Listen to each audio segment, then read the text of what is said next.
Halo semuanya guys, kembali lagi sama saya di segmen Aku Tolol dan masih tolol. Di episode ketiga ini kita masih tolol ya kan. Tapi kali ini gue akan bawa kalian ke beberapa negara gitu ya. Mulai dari Cina, terus mulai dari Iran, terus kita akan ke Indonesia lagi pasti. Gue akan selalu selipkan sejarah Indonesia di Aku Tolol ini. Dan keempat kita akan menuju ke Amerika. Jadi negaranya cukup sensitif ya. Di dua negara teratas kalian tahu bahwa dua case pertama biasanya memang case-case yang cukup deep lah yang gue kasih, atau story-story yang cukup menarik yang bisa kalian nikmati gitu. Tapi sebelum kita mulai dengan Aku Tolol kali ini ya, gue pengen ngingetin lagi kan, kalau kalian tahu gue sudah memang lama sekali ya berkampanye masalah kampanyenya Pak Min ini dengan proses atau mesin-mesin daur ulangnya di Yogyakarta. Nah, kebetulan setelah gue kemarin promosiin dan setelah gue campaign juga beberapa waktu yang lalu, sekarang sudah mencapai sekitar 44 juta dari thresholdnya 250 juta. Nah, dari gue syuting ini 2 hari yang lalu, itu akhirnya tertanamlah pondasi-pondasinya untuk membuat sebuah tempat tinggal dan untuk rumah berproses daur ulang sampah. Nah, tentunya donasi kalian tuh sangat-sangat berarti. Hanya 10.000 saja gue minta tolong ya, kalau misalnya dia nonton nih video misalnya 200.000 gitu rata-rata ya. 200.000 kali 10.000 itu udah goks gitu. Jadi maksud gue dibantu lah. Ini karena untuk kebutuhan mereka-mereka yang mau mendaur ulang sampah, karena lo tahu bahwa sampah semakin menumpuk ya kan, dan bisa jadi nanti kita kayak film apa tuh gue lupa ya, yang isinya sampah semua gitu bumi, sampai orang terus pindah ke planet lain karena penuhnya sampah. Jadi semoga kalian bisa tergerak, kalian bisa yang namanya memberikan sebuah hal yang akhirnya berguna untuk bangsa ini, dan bisa dibilang juga supaya orang-orang atau pemulung-pemulung yang berkontribusi terhadap proses daur ulang ini bisa hidup nyaman dan tenang dengan pembuatan rumah-rumah tempat tinggal mereka, dan juga alat-alat atau yang dibeli untuk bisa memproses daur ulang ini, dan supaya sampah itu bisa menjadi bermanfaat di masa mendatang. Dan kita tidak akan berenang di sampah gitu ya. Semoga kalian tergerak, kalian bisa langsung donasikan, dan itu ada linknya di deskripsi di bawah. Gue mohon sekali, hanya dengan 10.000 itu kan harusnya sangat-sangat affordable lah buat kalian yang memang punya duit lebih untuk bisa mengkontribusikan ke sana. Dan kalian bisa lihat prosesnya. Gue udah senang banget bahwa pada saat ini 2 hari yang lalu tepatnya itu udah ada pembangunan pondasi-pondasinya. Jadi prosesnya terus berjalan sampai nanti kita mencapai 250 juta. Semoga kita bisa sampai. Oke, mari kita mulai Aku Tolol episode ketiga ini. Dan jangan lupa untuk berdonasi ke kampanye Pak Min di kitabisa.com yang linknya di deskripsi di bawah. Mari kita mulai episode ketiga, dan sebelum itu silahkan like, share, dan subscribe pastinya, dan komentar juga, dan silahkan untuk follow gue di @rivaldosantosa. Gue ada di Instagram, ada di Facebook, ketok mic gue ya. Dan kalian bisa DM gue kasus yang menarik. Mari kita mulai episode yang ketiga untuk Aku Tolol ini, dan kita mulai intronya guys.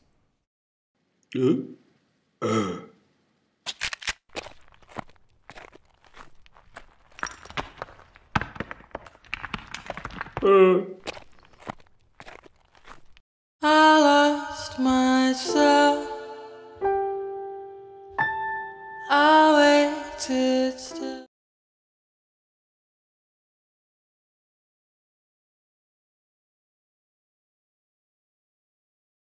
Nah, yang pertama gue akan langsung datang ke Cina gitu. Kita akan terbang ke Cina. Walaupun sebenarnya ini tidak kasus direct ke China atau sejarah yang tidak langsung dari ke Cina, tapi memang ditujukan untuk orang-orang dari Asia, khususnya Cina dan Jepang.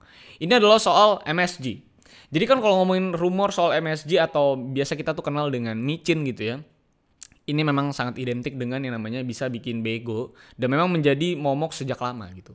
Dan bahkan sampai detik ini pun mayoritas orang Indonesia tuh masih percaya bahwa MSG atau micin itu bisa bikin bego dan efek buruk lainnya terhadap kesehatan.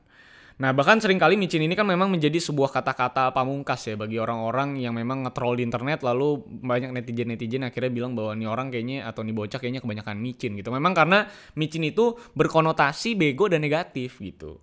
Tapi ternyata memang monosodium glutamat atau MSG alias micin ini punya sejarah panjang, bahkan bisa dibilang cukup kompleks sejarahnya, bahkan bisa dibilang berhubungan dengan racism. Sesuatu yang sebenarnya tidak pernah terpikirkan gue saat gue mulai meresearch soal MSG sejak lama, tapi setelah gue research ternyata ini ada hubungannya dengan racism. Cukup aneh kan? Makanya gue bilang tuh food political gitu. Nah, dari yang gue baca dari beberapa jurnal penelitian, rumor micin ini kan bikin bego dan lebih tepatnya merugikan kesehatan seperti sakit kepala dan lain-lain, itu mulai sebenarnya pada tahun 1968 saat ada seseorang yang menuliskan sebuah pesan ke New England Journal of Medicine soal keluhan mereka tentang mengalami yang namanya mati rasa atau kebas gitu ya setelah makan di Chinese food restaurant. Nah, dari sinilah muncul isu yang dinamakan Chinese Restaurant Syndrome, di mana masakan-masakan restoran Cina ini dinilai bisa membuat muka lu tuh katanya kayak terbakar, tekanan di wajah, sampai sakit di dada atau chest pain. Dan isu ini mulai menyebar soal berbahayanya menyantap makanan di restoran-restoran Cina, dan isu ini semakin besar di tahun 1969, setahun setelah laporan tersebut, di mana ada sebuah jurnal kesehatan yang dirilis terkait dengan MSG ini dan makanan di restoran Cina yang bisa membuat kesehatan kalian akan terdampak sangat-sangat negatif. Bahkan Chinese Restaurant Syndrome ini kalau lu cek di kamus Merriam-Webster, salah satu akhirnya dictionary yang juga lagi diisu sama banyak company MSG untuk mengubah definisinya, itu juga lu bakal menemukan soal isu dengan definisi MSG bisa bikin penyakitan. Atau bisa dibilang ada yang namanya kata Chinese Restaurant Syndrome. Nah itu di dalam definisinya itu adalah sebuah penyakit yang disebabkan akibat dari makanan-makanan dari restoran Cina. Nah itu lagi diisu untuk diubah ya prosesnya. Tapi memang isu ini sempat didebat pada tahun 1986, di mana ada seseorang yang memang membuat jurnal tandingannya bahwa MSG itu tidaklah berbahaya, dan soal isu makanan Cina yang pakai MSG itu berbahaya, itu sama sekali tidak punya bukti objektif dan bukti konkret terkait dengan kandungan-kandungan MSG yang membahayakan para manusia. Lalu memang isu ini dibuat untuk memang sebenarnya setelah diteliti-teliti dan di research panjang, memang isu ini dibuat untuk memang akhirnya mendiskreditkan kaum orang-orang Cina yang tinggal di negara-negara barat khususnya seperti Amerika, di mana memang restoran Cina ini menjadi sebuah restoran yang memang dinilai tuh jorok, makanan-makanannya tidak sehat gitu. Dan memang menjadi bentuk racism next level menurut gua untuk mendiskreditkan orang-orang Cina yang tinggal di Amerika. Karena kalau lo tahu, Cina itu kan disebut juga sebagai citizen of the world, karena hampir di seluruh negara itu lo pasti menemukan Chinatown. Di Indonesia juga ada Chinatown di mana-mana, di beberapa sisi Jakarta pun juga ada Chinatown, karena memang China itu atau orang Cina itu adalah citizen of the world gitu. Ada banyak di seluruh dunia, kayak orang-orang Philippines juga itu adalah orang-orang yang memang disebut dengan citizen of the world, karena memang ada hampir di seluruh negara gitu orang-orangnya, dan sampai membuat wilayah-wilayahnya seperti orang Korea dan Italia dan segala macamnya. Nah bahkan tekanan soal MSG ini memang membuat banyak restoran Cina di barat itu akhirnya memutuskan untuk menempel yang namanya stiker no MSG, untuk bisa menjauhkan stigma bahwa restoran mereka tuh jorok, kotor, dan tidak sehat, bahkan merugikan untuk kesehatan. Padahal di sisi lain sebenarnya kalau kita baca, MSG ini adalah sebuah kandungan yang memang sebenarnya itu diperlukan dari tubuh kita. Cuman memang karena sebenarnya tubuh kita katanya itu bisa memproduksi kandungan yang dikandung MSG itu sendiri, jadi memang tidak perlu kita wajib untuk makan sesuatu yang mengandung MSG, karena memang tubuh kita juga sudah menghasilkan zat-zat tersebut. Nah sebenarnya kalau ngomongin MSG itu sendiri, ini kan adalah sebuah kandungan yang memang bisa membuat makanan lu tuh menjadi gurih atau savory gitu, dan memang lu bisa temui di beberapa makanan gitu, seperti keju yang punya MSG alaminya, tomat, terus kita bisa tahu ada yang namanya jamur, yang kalau kalian tahu tuh ya ada produk namanya Totole, itu adalah sebuah produk MSG yang diambil dari ekstrak jamur dan jadi micin, jadinya namanya mushroom MSG. Ada juga salt MSG. Nah jadi sebenarnya MSG itu sendiri kalau diteliti dan kalau misal kalian baca jurnal-jurnalnya, itu banyak yang mengatakan bahwa memang tidak ada yang namanya penelitian objektif yang bisa memberikan bukti terkait dengan MSG itu berbahaya untuk kesehatan gitu ya. Maka dari itu kan memang Ajinomoto sebagai sebuah perusahaan MSG yang sudah terkenal sekali dari Jepang, itu akhirnya membuat sebuah campaign bareng artis-artis Asian American untuk menggalakkan soal MSG itu tidak berbahaya. Dan kalau emang bahaya, harusnya kan di Cina sama Jepang sebagai negara yang sangat-sangat suka sekali dengan MSG, yang konotasinya menggunakan MSG di setiap makanannya, itu harusnya kan sudah pada mati dan penyakitan. Tapi ternyata buktinya Jepang dan Cina itu adalah salah satu negara yang punya tingkat kehidupan atau lansianya itu cukup tinggi, dan kehidupan orang-orang yang tuanya juga cukup sehat di sana. Jadi sebenarnya ini berbanding terbalik dengan orang-orang yang memakan makanan-makanan hasil Amerika yang justru memang semuanya mengalami yang namanya obesitas dan penyakit-penyakit gitu. Jadi kalau memang dilihat dari kacamata saintifik, sebenarnya tidak memungkinkan dan memang tidak logis gitu kalau memang makanan Cina dan makanan Jepang itu menggunakan MSG, lalu MSG itu konotasinya negatif dan merugikan kesehatan. Karena toh buktinya mereka yang tinggal di sana itu tidak mengalami kenapa-napa, dan justru mereka malah sehat-sehat semua. Nah makanya sekarang Ajinomoto itu juga sedang melakukan proses untuk meredefinisi soal yang namanya Chinese Restaurant Syndrome dari urusan yang namanya penyakit, dari sebuah definisi propaganda kultur yang memang dilakukan oleh beberapa pihak untuk menyerang kaum Asia. Nah jadi semoga dengan ya bisa dibilang informasi ini, gue berharap kalian itu bisa merubah pandangan kalian tentang MSG, tentang micin, dan semoga kita tidak bilang orang yang bego itu makan micin, karena sebenarnya tidak ada hubungannya. Bahkan saat campaign ini dimulai, saat propaganda ini dimulai, ini adalah propaganda yang dimulai dengan urusan kesehatan, bukan dengan urusan intelektual gitu. Jadi bego atau tidak bego mah di tangan kalian sendiri gitu. Jadi orang bego bukan berarti makan micin, karena gue juga makan micin dan kayaknya gue nggak bego-bego amat gitu sebenarnya.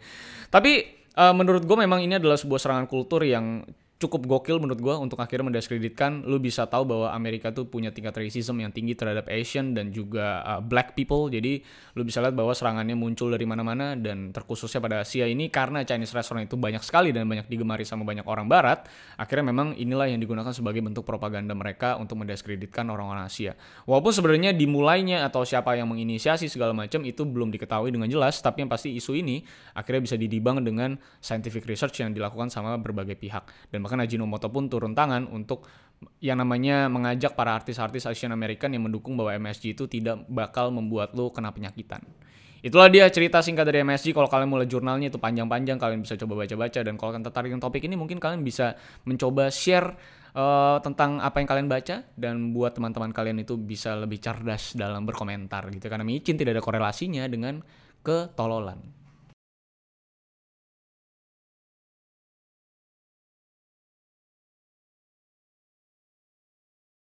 Nah, yang kedua gue akan bawa lu ke seseorang dari Iran gitu ya, dari Iran. Ini jadi bisa dibilang kita akan pergi ke dua negara dalam satu cerita ini, yaitu Iran dan juga Prancis. Jadi ada orang yang bernama Mehran Karimi gitu. Gitu ngomongnya kita harus timur banget gitu ya. Percaya nggak? Sebenarnya ada orang yang hampir 2 dekade, tepatnya 18 tahun itu tinggal di Charles de Gaulle International Airport milik Prancis. Dia adalah Mehran Karimi Nasseri yang memang menjadi inspirasi sebuah film judulnya The Terminal yang diperankan sama Tom Hanks. Nah, kalau misalkan tertarik dengan kisah ini, kalian bisa nonton film The Terminal, itu ada di mana-mana, di Netflix juga. Jadi kalau misalkan tertarik dengan kisahnya, nah ini adalah kisah yang menjadi inspirasi dari film tersebut yang menurut gue adalah salah satu film terbaik yang pernah diperankan sama Tom Hanks karena punya plot cerita yang sangat-sangat unik yang belum pernah dieksplorasi sama siapapun. Nah, jadi kita akan coba belajar historinya gitu ya. Kenapa Mehran itu bisa sampai terdampar di airport selama hampir 18 tahun. Sebenarnya ini adalah karena dia itu kehilangan kewarganegaraannya. Jadi dia tuh nggak bisa kemana-mana. Dan karena memang airport itu adalah ruang internasional atau tanah internasional. Jadi tentunya dia hanya bisa tinggal di dalam airport. Kejadian itu bermulai pada tahun 1970-an. Saat memang si Mehran ini ngampus di salah satu universitas di Inggris. Dan saat dia di Inggris ternyata dia ikut melakukan yang namanya protes soal kepemimpinan dan pemerintahan Iran pada saat itu. Dan ternyata gerak-geriknya itu sudah dipantau sama pemerintah Iran. Dan saat dia pulang ke Iran, dia itu langsung dipenjarakan lalu diasingkan dan dicabut kewarganegaraannya karena telah melawan yang namanya pemerintahan pada saat itu. Yang memang sangat strict lagi pada saat itu ya. Lalu bertahun-tahun dia itu mencari negara-negara di Eropa untuk political asylum-nya, memang dibantu juga oleh UN atau PBB, dan barulah dia itu diberikan kebebasan untuk memilih satu dari beberapa opsi negara di Eropa. Dan Mehran pada saat itu memilih Inggris sebagai negara untuk political asylum-nya, tepatnya pada tahun 1981 saat Inggris itu memang masih join dengan EU ya, kalau nggak salah. Dan sialnya saat dia menuju Inggris lewat Prancis, ternyata kopernya yang isinya itu adalah dokumen soal asylumnya ini, itu ternyata hilang dan tidak tahu kemana. Nah, karena dokumen itu tidak ada, makanya dia tidak bisa masuk ke tanah Inggris. Dan setelah dia masuk di Inggris, tidak bisa memberikan dokumen terkait dengan asylumnya, makanya pemerintah Inggris mau tidak mau mengirim kembali dia ke Prancis. Dan selama bertahun-tahun itu akhirnya dia tinggal di Charles de Gaulle International Airport di Prancis dan makan dari hasil sumbangan orang-orang yang memang ternyata cukup care dengan si Mehran ini karena Mehran itu selalu ada di sana selama 18 tahun. Dan bahkan bisa dibilang dia itu mandi tuh dari wastafel karena lu tahu airport-airport zaman dulu itu nggak punya yang namanya bathroom atau kamar mandi untuk bisa lo mandi dan segala macam, beda dengan sekarang yang dimana airport itu sudah menyediakan banyak sekali tempat-tempat lo untuk mandi dan lo bisa bayar gitu ya, khususnya airport-airport seperti airport Tokyo itu biasanya ada kamar mandinya untuk lo bisa mandi. Tapi saat itu tidak ada, makanya si Mehran ini setiap pagi juga mandinya tuh pakai wastafel gitu ya. Dan itu memang digambarkan penuh di film The Terminal. Kalau misalnya kalian mau lihat gambaran hidupnya si Mehran ini seperti apa di airport. Dan maka dari itu karena banyak sekali orang yang memang pulang pergi lewat airport tersebut, banyak yang care sama Mehran, makanya banyak yang nyumbang, ngasih makanan, dan makanya kata si Mehran ini dia tiap hari itu memang makan di McDonald biasanya karena dapat sumbangan untuk beli burger di McDonald. Dan biasanya memang banyak sekali pegawai-pegawai di sana yang kerja di sana juga cukup care dengan Mehran dan memberikan makanan-makanan gratis. Nah, tapi selama bertahun-tahun juga saat Mehran itu menjadi ikon di airportnya Prancis, bahkan bukan landmark atau apapun yang menjadi ikon, tapi justru orang yang jadi ikon di airport tersebut. Tapi justru memang si Mehran ini juga mengalami yang namanya serangan mental atau penyakit mental gitu, karena lama-lama dia tuh jadi distrust sama orang banyak karena memang dia kayak dibuang perlahan sama beberapa negara gitu, tidak bisa memberikan yang namanya tempat tinggal untuk dirinya, sampai akhirnya banyak orang pun yang mau nolong dia, dari orang Belgium juga yang pengen nyariin dia asylum di Belgium, itu juga dia tuh tidak percaya sama sekali, makanya dia distrust sama banyak orang. Tapi akhirnya memang pada tahun 2006 untuk pertama kalinya dia itu akhirnya keluar dari airport, bukan karena dia sudah mendapatkan asylum, tapi justru karena dia itu mengalami yang namanya penyakit. Jadi setelah dia sakit, lalu harus di-hospitalize, harus di rumah sakitkan, makanya dia untuk pertama kali keluar pada tahun 2006. Dan setelah dia keluar dari airport tersebut untuk pertama kalinya, ya disitulah juga akhirnya Prancis memang membantu untuk si Mehran ini tidak kembali ke airport dan bisa tinggal di salah satu shelter di Prancis yang diketahui itu pada tahun 2008. Nah, kisahnya seperti apa sekarang kita belum tahu, belum ada lagi yang ketemu sama Mehran, tapi yang pasti terakhir 2008 dia itu tinggal di sebuah shelter di Prancis. Nah, dari kisah ini kita tahu betapa kerasnya pemerintahan Iran pada saat itu. Banyak sekali konflik-konflik yang terjadi di era-era tersebut terkait Iran. Ada banyak sekali nanti cerita yang bisa kita angkat melalui konflik-konflik yang terjadi di pemerintahan Iran pada era-era tersebut. Dan lo tahu betapa kerasnya dan orang tuh bisa dibuang. Itu sama juga dengan kejadian di Indonesia, di mana beberapa orang juga kehilangan kewarganegaraannya karena sebuah protes politik yang dilakukan. Dan memang political asylum pada era-era tersebut begitu besar. Dan lo bisa cek memang di era-era 80-an, 90-an itu banyak sekali yang namanya political asylum itu menjadi sebuah topik yang sangat hangat. Dan memang menjadi sebuah pelajaran saat gua ngampus dulu soal political asylum yang memang begitu marak terjadi pada era-era pemberontakan di beberapa negara.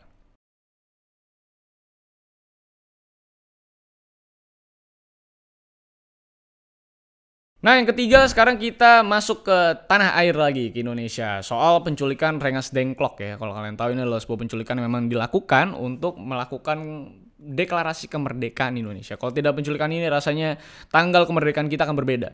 Nah, sebenarnya kan lu pasti tahu ya bahwa penculikan Soekarno dan Hatta oleh anak-anak muda yaitu perwakilan PETA yang memang mau nge-push deklarasi kemerdekaan dari Soekarno dan Hatta. Nah, ternyata sejarah penculikan tersebut itu memiliki yang namanya sejarah menarik di belakangnya. Sejarah kecil sih bisa gue bilang, tapi di sisi lain juga besar bisa dibilang. Di mana rumah yang dipilih oleh para anak muda atau perwakilan PETA sebagai tempat yang akan dituju di Rengas Dengklok adalah rumah milik petani Tionghoa, Goks kan. Rumah ini dipilih karena punya lokasi yang cukup tersembunyi dan ditutupi sama pepohonan dan bisa merahasiakan kedatangan Soekarno dan Hatta. Karena kalau misalnya itu ketahuan dan ketahuan sama Jepang juga, ini bisa berabe lah urusannya. Bahkan pemilik rumah yang diminta untuk sementara tinggal di tempat lain terlebih dahulu karena memang rumah tersebut mau dipakai untuk kebutuhan negara, itu juga tidak mengetahui sebenarnya siapa figur yang akan dibawa ke rumahnya dan menginap di rumahnya.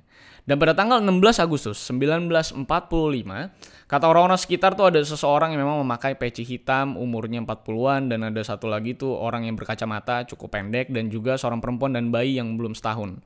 Dan baru pada beberapa saat mulai pada sadar bahwa orang yang punya ciri khas demikian itu tidak lain dan tidak bukan adalah Soekarno dan Muhammad Hatta. Dan wanitanya adalah Fatmawati, dan anak atau bayi yang belum setahun itu adalah Guntur Soekarno Putra, gitu ya, anak dari Soekarno. Dan memang in-facts-nya penculikan ini memang dilakukan oleh para pemuda PETA memang kan untuk bisa mengamankan Soekarno-Hatta dari pengaruh Jepang. Supaya Soekarno sama Hatta itu benar-benar langsung aja deklarasi kemerdekaan mumpung posisi Jepang juga lagi terhimpit gitu ya. Dan baru keesokan harinya 17 Agustus 1945 jadilah hari kemerdekaan kita yang memang terdengar lebih lambat oleh beberapa kawasan karena memang beberapa media juga masih sangat dikendalikan oleh Jepang penyebarannya. Dan rumah milik Chiao Ki-shiong ini memang menjadi sebuah saksi bisu terhadap bagaimana semangat anak muda pada saat itu untuk nge-push orang-orang tua atau generasi tua untuk bisa mendeklarasikan kemerdekaan. Dan menjadi sebuah sejarah juga bahwa Indonesia kan memang betul-betul multikultur dan saling membantu dari zaman dulu, dan makanya terjadilah atau berdirilah yang namanya Pancasila, dan kemerdekaan Indonesia itu tidak memang terlepas dari yang namanya andil dari banyak orang, dari banyak keturunan di Indonesia, dari Nusantara semuanya. Dan jangan lupa memang bahwa bangsa ini memang berdiri dari berbagai keberagaman. Dan rumahnya sekarang menjadi sebuah tempat untuk melihat kembali sejarah soal penculikan Rengas Dengklok tersebut terhadap Soekarno-Hatta oleh para pemuda-pemuda yang sebenarnya konteksnya tetap positif gitu ya.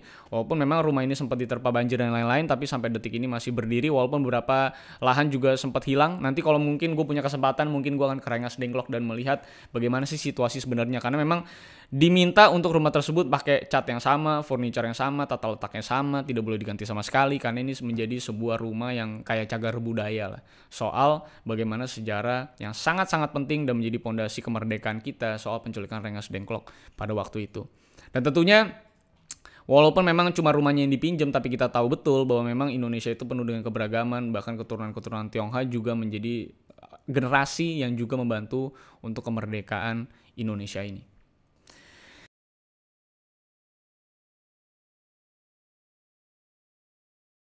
Nah, terakhir berita biar enteng aja gitu, menutup dari 3 cerita yang cukup panjang dan cukup gokil menurut gua dari cerita-cerita sejarah dunia. Itu kita akan ke Amerika soal Brad Pitt dan Angelina Jolie. Kalau lu mau tahu ya, kalau misalnya Elvis Presley itu ngejual celana dalamnya dengan ribuan US dollar yang menurut gua masih make sense karena bisa dibingkai ya menjadi sebuah memorabilia.